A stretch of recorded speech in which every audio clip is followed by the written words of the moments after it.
जय हिंद दोस्तों, आपके अपने YouTube channel super fast mathematics classes में आपका स्वागत है।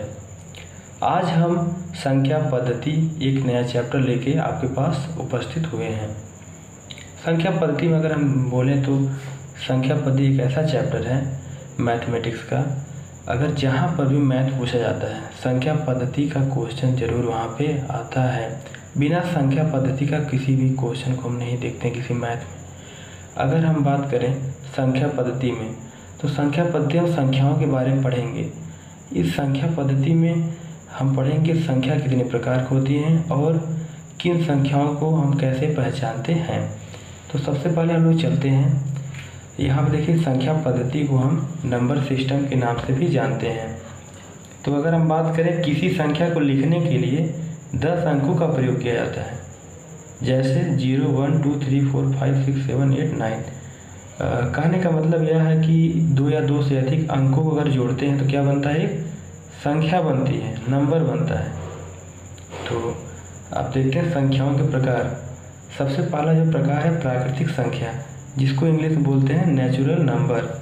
तो नेचुरल नंबर ऐसी संख्याएँ जिनसे हम चीज़ों की गिनती करते हैं उसे हम प्राकृतिक संख्या कहते हैं। जैसे चीज़ों की गिनती करने का मतलब जैसे आदमियों की गिनती करना पड़ा, किसी भी पशुओं की गिनती करना पड़ा, किसी रुपए पैसे की गिनती करना पड़ा, तो हम जीरो से तो स्टार्ट करते नहीं हैं, हमेशा किससे स्टार्ट करते हैं, 1 से स्टार्ट करते हैं। जब भी गिनती करनी होती है किससे करते हैं, 1 2 3 5 10 12 15 18। कभी भी जीरो का प्रयोग नहीं करते हैं गिनती करने में। तो जीरो को हम प्राकृतिक संख्या नहीं मानते। अगर प्राकृतिक संख्या के बारे में देखेंगे 1 से लेकर के कहाँ तक होती है, अनंत तक की संख्याओं क्या बोलते हैं हम लोग, प्राकृतिक संख्या बोलते हैं। अब फिर दूसरे हम देखते हैं संख्या के बारे में। हमारा दूसरा संख्या क्या है, पूर्ण संख्या, जिसको इंग्लिश में बोलते हैं होल नंबर। यदि हम प्राकृतिक संख्याओं की शुरुआत 0 से करें तो उसे हम पूर्ण संख्या कहते हैं। जैसे 0 1 2 3 4 5 6 7 डॉट डॉट इनफाइनाइट तक। कहने का मतलब है अगर हम प्राकृतिक संख्याओं के पहले 0 लगा दें तब क्या बनती है, हमारी पूर्ण संख्या बनती है। फिर अगला हमारा जो नंबर आता है पूर्णांक। पूर्णांक ऐसी संख्या है जो ऋणात्मक संख्या, धनात्मक संख्या, 0 से मिलकर बनता है। जैसा कि आगे दिया गया है, एक संख्या रेखा। संख्या रेखा उस रेखा को कहते हैं जिसपे हम संख्याओं को दर्शाते हैं। यहाँ देखिए बीच में 0 हो गया, दाहिनी तरफ चलेंगे तो धनात्मक संख्या मिलेंगी, बाईं तरफ चलेंगे तो ऋणात्मक संख्याएं मिलेंगी। अब यहाँ पे लिखा पूर्णांक कभी भी दशमलव में नहीं होता, पूर्णांक कभी भी दशमलव में नहीं होता। फिर अगला अपना जो संख्या है सम संख्या है, जिसको इंग्लिश में बोलते हैं इवन नंबर। ऐसी संख्याएं जो 2 से पूरी कट जाएं उसे सम संख्या कहते हैं। यह जिन संख्याओं के अंत में 0 2 4 6 8 हों वे सभी सम संख्या के अंतर्गत आती हैं। जैसे कोई भी नंबर हो जिसके इकाई अंक में क्या हो, 0 हो, 2 हो, 4 हो, 6 हो, 8 हो, उसे हम क्या बोलेंगे, सम संख्या बोलेंगे। और इसके बाद अगर हम आगे बात करें, किसी सम संख्या में 2 जोड़ने पर सम संख्या ही प्राप्त होती है। जैसे 2 एक सम संख्या है, 2 में अगर हम 2 जोड़ते हैं कि क्या मिलता है, 4। 4 भी क्या है, एक सम संख्या है। 4 एक सम संख्या है, 4 में 2 जोड़ेंगे कितना मिलता है, 6। 6 भी एक क्या है, सम संख्या। तो कोई भी सम संख्या हो अगर हम उसमें क्या करते हैं, 2 जोड़ते हैं तो क्या मिलती है, एक सम संख्या ही आगे मिलती है। आगे चलते हैं विषम संख्या।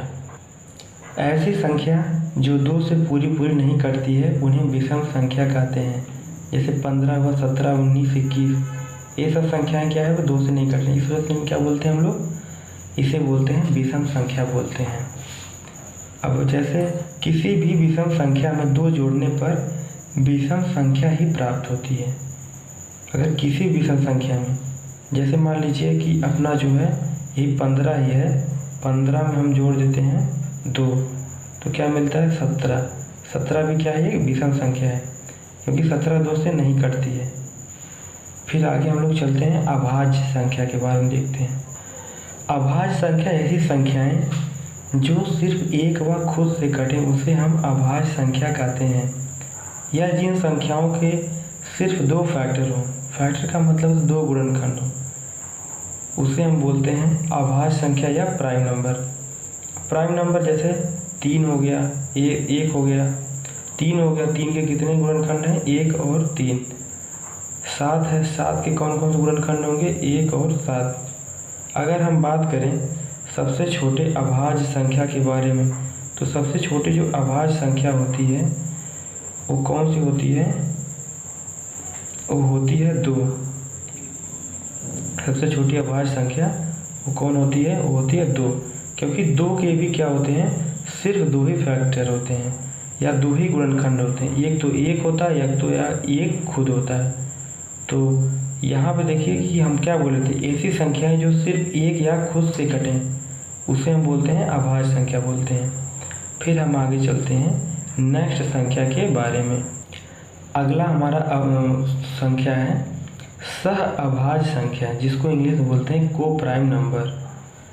को प्राइम नंबर ऐसे दो संख्याओं के जोड़े जिसे कोई संख्या एक साथ ना काट पाए उसे क्या बोलते हैं? सह अभाज्य संख्या कहते हैं। या दूसरे शब्दों में कहें, जिन दो संख्याओं के जोड़े में सिर्फ एक एचसीएफ मिले उसे हम सह अभाज्य संख्या कहते हैं। जैसे एग्जाम्पल के रूप में देखें तो अगर हम देखें 4 और 5, देखिए 4 और 5 में अगर एचसीएफ निकालें तो सिर्फ एचसीएफ कितना मिलेगा? एचसीएफ मिलेगा 1 मिलेगा। अगर हम बात करें इन दोनों संख्याओं, कोई ऐसी संख्या नहीं है जो कि क्या करे? कट कर दे। 4 को 2 कट कर रहा है लेकिन 5 को नहीं कर पा रहा है, तो ऐसी संख्याओं क्या बोलते हैं हम लोग? सहअभाज्य। और जैसे हम बात करें 8 और हम बदले 15, तो इसका भी एचसीएफ कितना मिलता है? एचसीएफ मिलता है अपना 1 ही मिलता है एचसीएफ। इसको कोई ऐसा संख्या नहीं जो दोनों काट दे, 8 को भी कट कर दे और 15 को भी कट कर दे। फिर हम चलते हैं आगे संख्या के बारे में। आगे जो हमारी संख्या है भाज्य संख्या, जिसको हम कंपोजिट नंबर ही बोलते हैं। ऐसी संख्या है जो एक व खुद के अलावा और सभी संख्याओं से कट जाएं उसे हम क्या बोलते हैं? भाज्य संख्या बोलते हैं। तो कहने का मतलब यह है कि एक और खुद के अलावा, जैसे 4 है, 4 1 और 4 के अलावा मतलब खुद के अलावा भी कट जा रहा है।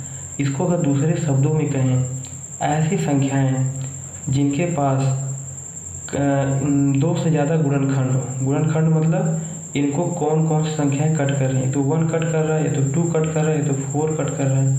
तो देखिए इनको जो है 2 से अधिक जो है संख्याएं क्या करें? कट करें। का मतलब इनके पास 2 से अधिक क्या है? गुणनखंड हैं। 2 से अधिक गुणनखंड हैं।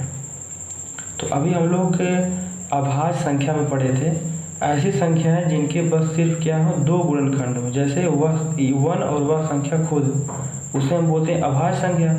लेकिन जिसके पास 2 से अधिक अगर गुणनखंड है तो उसे हम क्या बोलेंगे? भाज्य संख्या बोलेंगे। तो इसी के साथ हम अपने वीडियो को ब्रेक देते हैं।